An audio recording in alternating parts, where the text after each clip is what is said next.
Something is very wrong with our sun. It's turned into a spinning lighthouse of death. What would make the sun so much more deadly than usual? Is there any way life on Earth could survive this? And why would it feel like you're stuck at the bottom of the ocean? This is What If, and here's what would happen if Earth was a pulsar planet. Many stars go out with a bang, exploding in brilliant supernovas.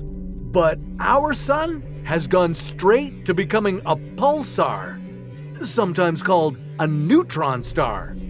You could take this as some good news. The sun exploding would obliterate Earth and take nearly the rest of the solar system along with it. But now that it's a neutron star, the sun would be among the densest objects in the universe, and one of about 200,000 pulsars in the Milky Way. Shrinking itself about 70,000 times the size it used to be, our sun wouldn't be much bigger than a small city at 10 kilometers across. And it would be spinning very fast. If it's anything like the pulsar located in the Virgo constellation, it could make about 161 rotations every second. Oh, and it would also shoot beams of deadly radiation directly toward the Earth every few seconds, or even milliseconds. With all this radiation beaming down, you don't really have much time, but you can still have the time to learn a new language. With Speakly, you can get from ground zero to solid speaking skills in about 3 to 4 months. All it takes is about 30 minutes daily and this awesome mobile app available on Android and iOS. You know, one of the things that stops me from learning new languages is that most language apps teach you phrases that you'll never use, and because I have no use for them, I forget everything I learned quickly. But Speakly is different. It only teaches you what you need to know in real-life situations. You'll learn how to write, read, and most importantly, how to speak. Speaking has always been the tough one for me. So if you've ever wanted to learn a new language, well, here's your chance. Click on the link below and start your free 7-day trial of Speakly. And get a 60% discount if you join the annual subscription. I did, and just in time for my vacation in France. Très bien. Too bad I won't enjoy my new language for long because the Earth is about to get fried. Okay, the first thing you'd notice would be that things suddenly got a lot darker. Our sun would emit almost no visible light. But you'd still be able to catch quick glimpses of it, though only for the extremely brief moment that its pulse of energy is directly pointing at us. The sun would now be like a pulsing lighthouse at the center of our solar system. This eternal darkness would cause a lot of problems back here on Earth. There would be no more photosynthesis. Trees would no longer be able to produce oxygen and crops wouldn't grow, so animals and humans would be on the brink of mass starvation. But there would be good news.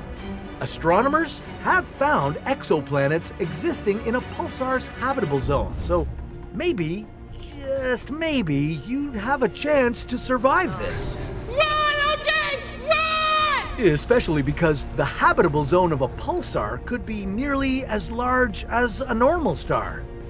That would mean it could still be possible for liquid water to exist on Earth's surface. But this liquid water would only be able to exist thanks to our warm atmosphere, trapping energy from the sun. And while there wouldn't be much visible light, there would be a lot of radiation. That's because neutron stars have incredibly strong magnetic fields. This would cause beams of X-rays and gamma rays to shoot out from the sun's poles. Yeah, and this would be very bad news.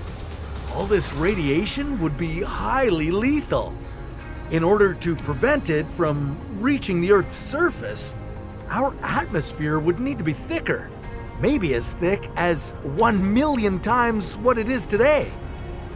if you managed to pump enough air into the atmosphere to reach this desired thickness, you'd have to get used to living with an atmospheric pressure as intense as the deepest parts of the ocean.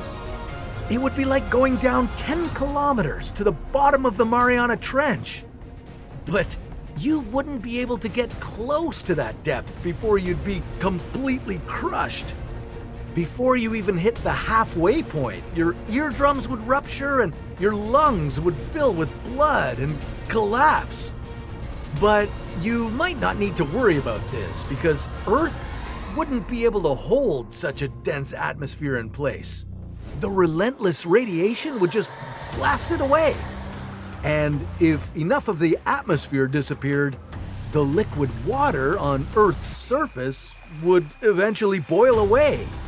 And that would be the guaranteed demise of human life on this once habitable space rock. Which makes me think, what would happen if the oceans simply boiled away? Well, that sounds like a story for another What If.